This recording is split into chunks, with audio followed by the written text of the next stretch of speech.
I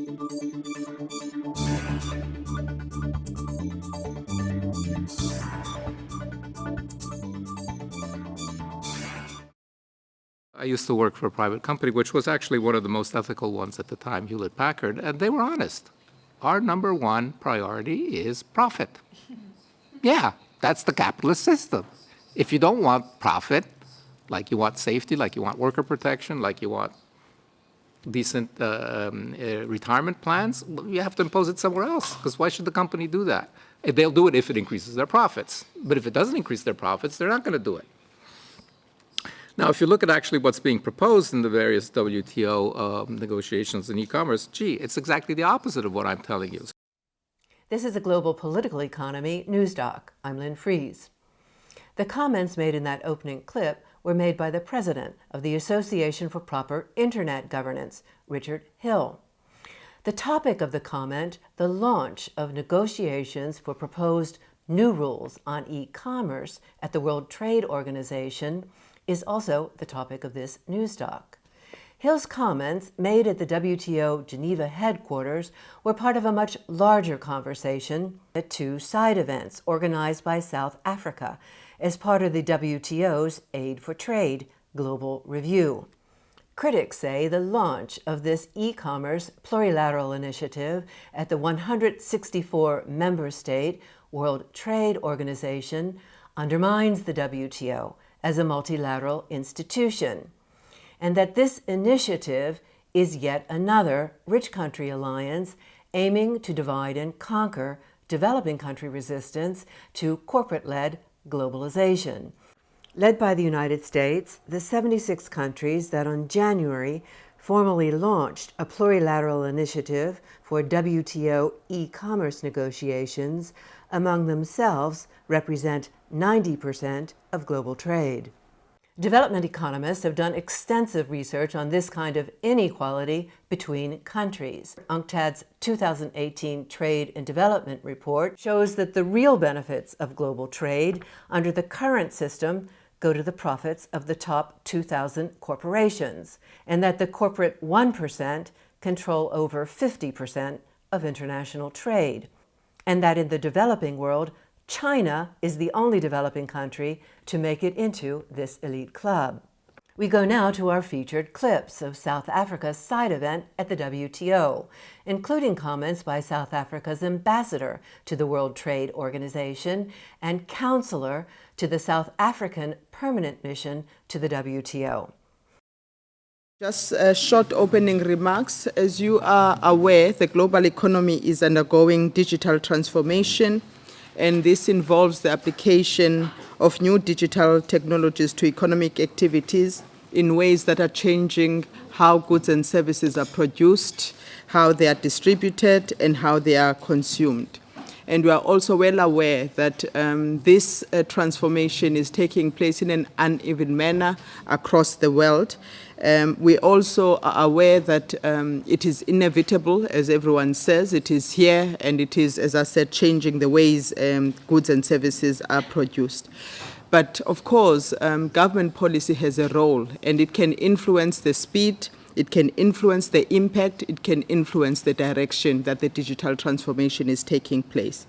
And what many countries are grappling with, and the African continent is a case in point, is how to leverage the digital transformation in a way that contributes to economic development. And there are specific requirements for countries to be able to benefit from the digital economy. It includes digital infrastructure, and we are aware that there are a lot of digital divides across countries, with a number of developing countries struggling to address the digital divide. The other issues relate to the access to data, and we know that the data, and some experts call it the new oil, because it is the resource that you need to be able to effectively participate in the digital economy. So the access to data, how you manage your data, and also how the data is analyzed in order to have economic value are things that influence how countries effectively participate in the digital economy. Another important requirement is the availability of digital skills, which we know many developing countries are struggling with. So the number of statistics that are available, which I'm sure the panelists may refer to, but the important one that I would like to quote, which again shows the extent of the digital divide, is internet penetration. If you look at the global coverage of internet penetration, 18 countries have penetration of 90 to 100%, and it's mainly developed countries, your UK, Japan, Finland, and Sweden. Then 39 countries have internet penetration of 70 to 90%. Again, there you have your developed countries such as US, Canada, New Zealand, Germany, Switzerland, and Hong Kong. Most of the developing countries have internet penetration of between 50 to 60%. So you can see the gap that exists between countries. And LDCs and low-income developing countries have penetration of less than 40%.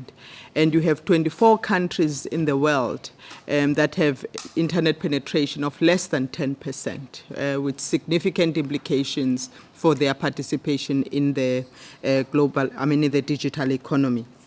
And most of those are in the African continent, Asia, and the Pacific. So the digital divide is a serious barrier, if you will, in terms of effective participation in the digital economy. So with all that's been said and done about the opportunities and benefits of e-commerce, the fact remains that digital inclusion has proven to be elusive. There are numerous donor programs and digital cooperation efforts aimed at bridging the digital divide. This week, participants during the Aid for Trade review will learn about many programs and financial assistance offered by donors, led by government and the private sector. Today, I wanted to touch on some of the lesser-known programs in the WTO, two in fact. So the first is in the ITU, which is the International Telecommunications Union, which has an ambitious Connect 2020 agenda, which basically has a goal of bringing 55% of households into having access to the internet, as well as 60% of individuals who should be using the internet, as well as telecoms and ICTs, where they are trying to achieve a target of 40% by making the internet more affordable, and all this by 2020, which is next year. And so at a workshop 2 years ago, a workshop that was convened by the African group, we had invited a number of stakeholders to come to explain to us the depth of the digital and technological divide, and we were very, very surprised by some of the comments by the Secretary General of the ITU. So the ITU has a plan to connect about 1.5 billion people to the internet. And so the strategy 2 years ago had required $450 billion to operationalize. And so while the SG was trying to mobilize for the requisite resources, he had reported that he had been told that there was no money. So in his view, unless people are connected, e-commerce will not be of benefit to them. According to 2018 figures from the ITU, only about half of the world's population, amounting to about 3.9 billion people, presently has access to the internet, and only a fourth of that population is from Africa. Hence, only 25% of the entire continent of Africa is online.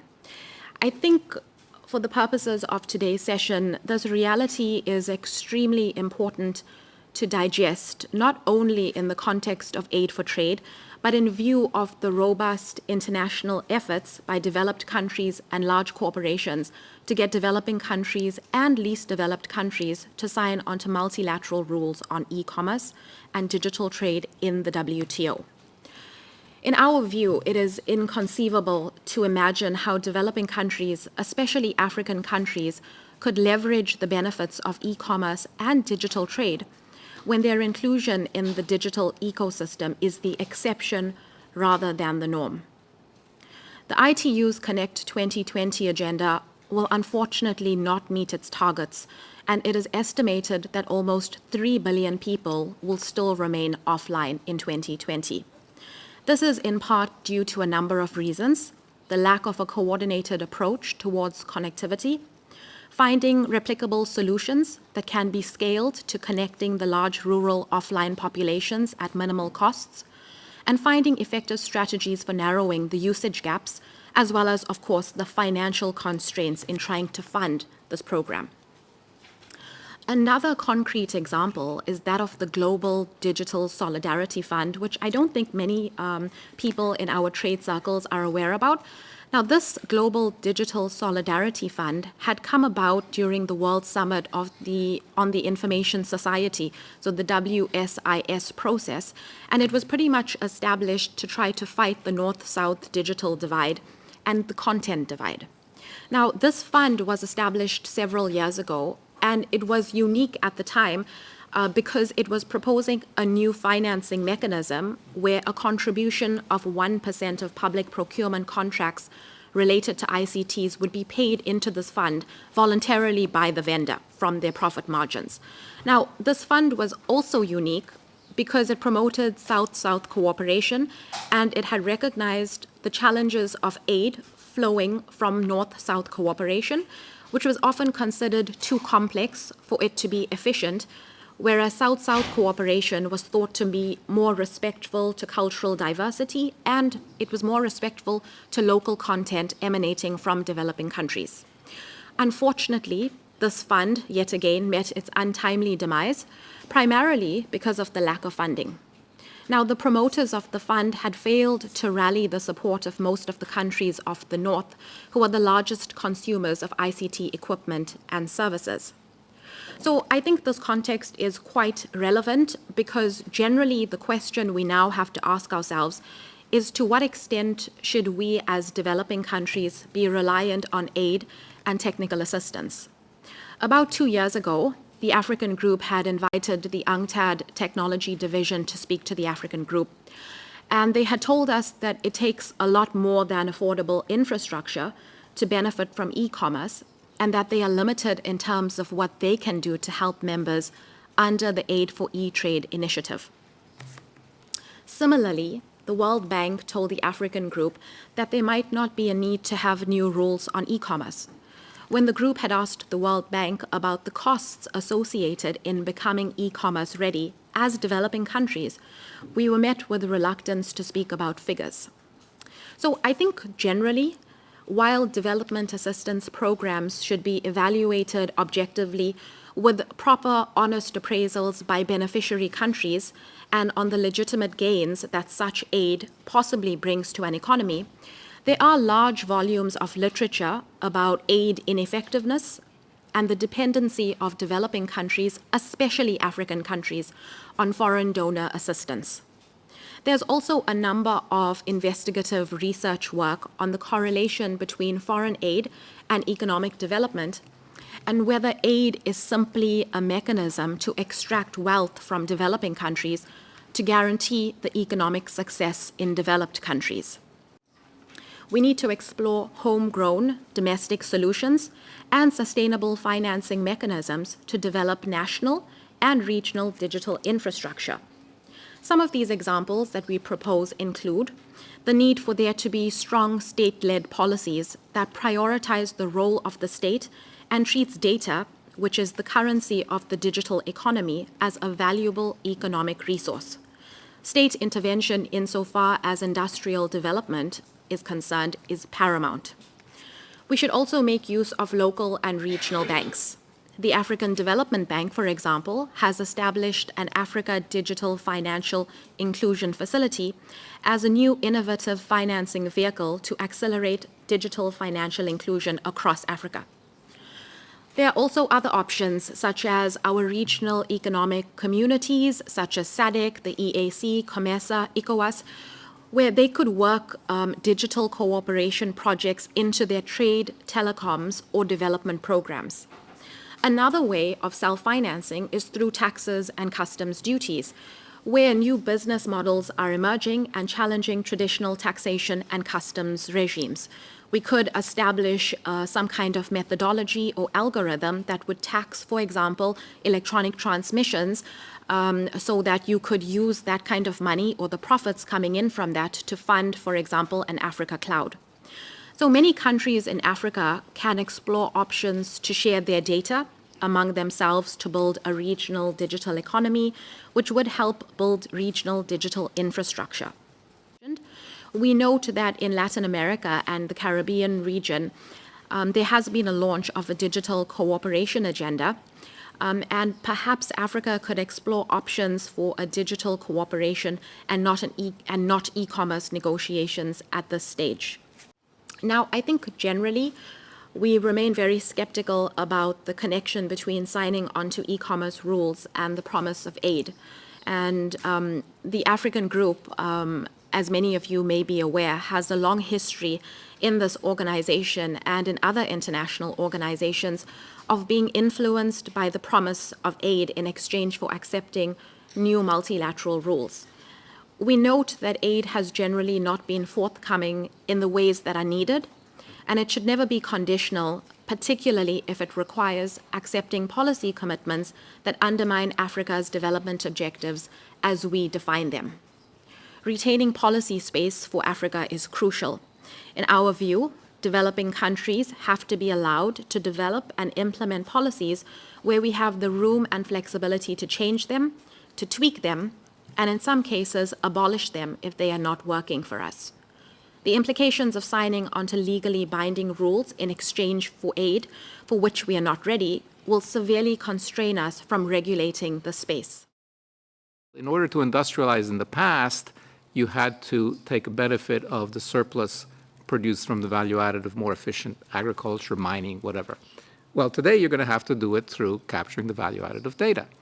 If you don't capture the value added of data and you give it all away to somebody else, where are you going to get the money from to finance your digital industrialization? It's back to Willie Sutton's question, if I don't rob banks, where am I going to get the money? Now, if you had money for digital industrialization, then as I said, you need a digital policy and an industrial policy. Well, what are the kinds of things you'd be looking at? Well, the first one was just mentioned by Vahini. It's, of course, affordable access. So first of all, electricity, water, whatever, but I'm going to focus on telecommunications or internet access.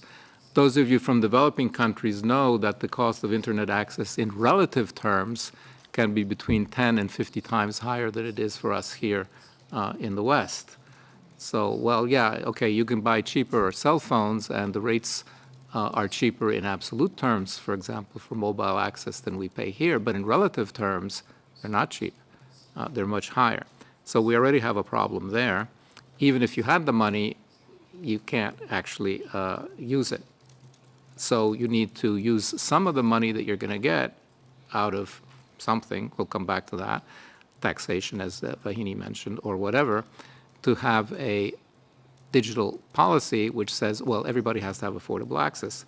By the way, this is not rocket science. This has been done, always been done for traditional telephony, telegraphy, the postal service, the road system, the water distribution system, the electrical system. So there's nothing strange about this. Why are we industrialized in, well, for example, just take the US. I mean, you've all seen these movies. How was the West conquered? Well, because they built railroads. Okay, the railroads were built back in the US by private companies, but they were giant monopolies, and then later the government took control of them, and the land for the railroads was a government concession. They didn't go out and buy the lands. Then the other thing you want to do is, of course, is that the surplus that you're getting from data or whatever should be invested locally. Otherwise, you're not going to be funding your own industrialization. You're going to be funding somebody else's industrialization. That largely happened, as you know, with natural resources, in particular in Africa, where the colonial states simply exported things. And I believe that's also the case for much of Asia. And then the final point I want to make of the value of data, you've all heard about artificial intelligence by now, ad nauseum, no doubt. So you all know that data is essential to producing modern artificial intelligence. So the entities that control the data and get the value added of the data will control artificial intelligence, which is yet another layer of value added, right? Because if you can produce more efficiently thanks to artificial intelligence, again, you're generating a surplus. So who gets that surplus? So that's going to be part of your industrial policy. Who benefits from the surplus that is generated by these activities? So in terms of specific policies, and I think Deborah is going to dig into this more, but I'll just mention some highlights. And these, to me, appear to be necessary at both the national and the international level. Nationally, this has always been done. Internationally, it hasn't been done, but that's because the world was less globalized.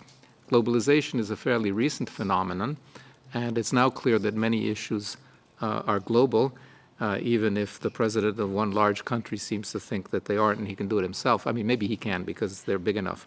But for everybody else, I think you see clearly from the G20 and other declarations, everybody else is saying, hey guys, we're all in this together, we got to do this together.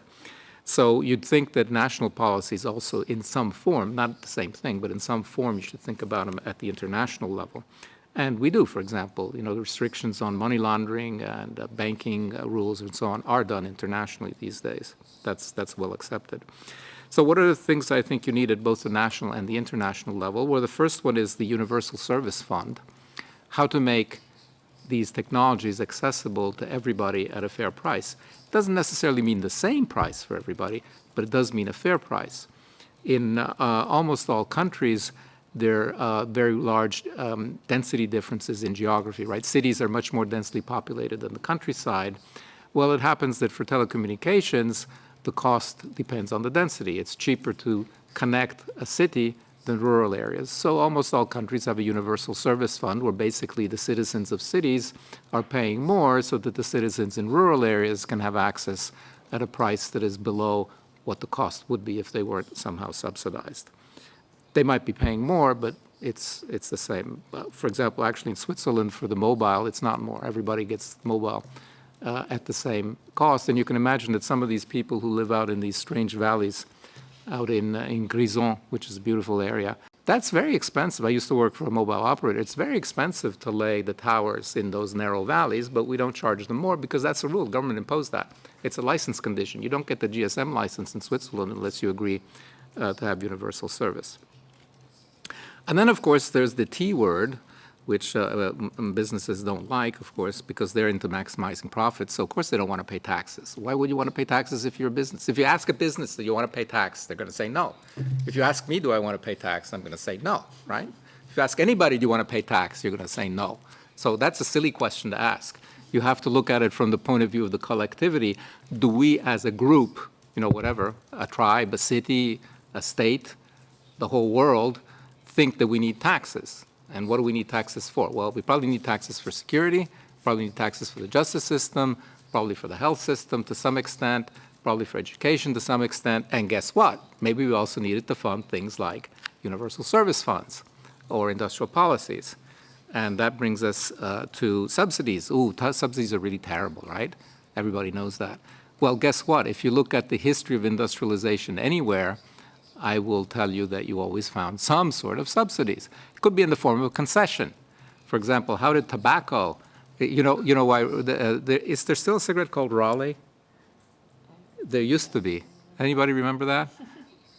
Anyway, that was named after Sir Walter Raleigh, who exploited tobacco plantations in Virginia at the time, because the Queen gave him a concession. It was Queen Elizabeth. Queen Elizabeth gave concessions and said, okay, you go off and you can exploit that virgin territory, and you can develop tobacco, because at that time they thought it was a good thing. And by the way, I get a certain tax on that in exchange for the concession. But these are all some sort of subsidy in one way or other. And of course, we know that there's indirect subsidies in the form of research grants. For example, there's disputes here in the WTO about whether or not Boeing, for example, has benefited from cross-subsidies from its commercial business, from its defense business, and so on, and whether the Airbus got too many subsidies, and so on. And as far as I know, both sides are claiming victory in every decision that's come out. So basically, you want to probably tax the new value-added things, which are digital goods and digital services, in some way. You may want to tax them domestically. You may want to tax them as value-added taxes. You may want to shudder, tax them when they cross the border. I mean, why not, right? That's just a tax like any other tax. Maybe it's not a good idea. It's a national decision, but maybe it is a good idea. But I don't see any justification economically or politically to say, well, we should not tax crossing the border of data, whereas it's okay to tax crossing of border of everything else. I mean, this is kind of a strange idea to me from from a political economy point of view.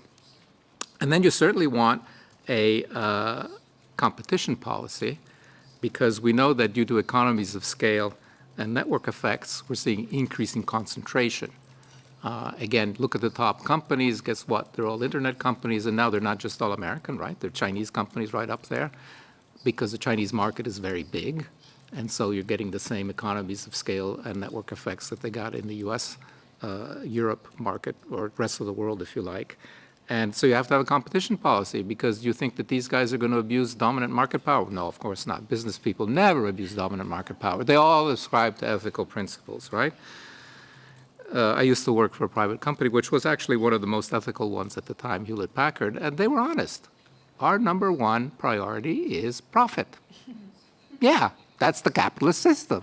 If you don't want profit, like you want safety, like you want worker protection, like you want decent retirement plans, you have to impose it somewhere else, because why should the company do that? They'll do it if it increases their profits. But if it doesn't increase their profits, they're not going to do it. Now, if you look at actually what's being proposed in the various WTO negotiations in e-commerce, gee, it's exactly the opposite of what I'm telling you. So, of course, they don't like me very much. They're saying no customs duty, free flow of data, but, of course, not free flow of intellectual property. So you notice this strange distinction of information. Information, when it's intellectual property, that's got to be highly protected. On the other hand, when it's data, no, it's okay. Now, we've recently seen, and you probably saw that in the G20, the Japanese came up with this nice twist, trusted free flow of data. So they're getting into the data privacy thing, because it's clear that the Europeans are never going to accept something that doesn't abide by their privacy regulations. But my point is that's good. That's very good. We've made a first step. But it's not only privacy. It's also money. Data is worth money. It's just like, from that point of view, oil. I mean, who's going to say, I'll give you all the oil in my country for free? And not only do I, as a state, not ask for any money, but by the way, the individuals in whose ground that oil is, they don't ask for any money either. They just give it all away. Sorry, I just don't get it. So my message is, and I think Deborah's going to drill down a little bit, the last thing you want to do is enshrine the current business model, which is leading to increasing concentration, increasing inequality both across countries and within countries, and the loss of control of the value added of data.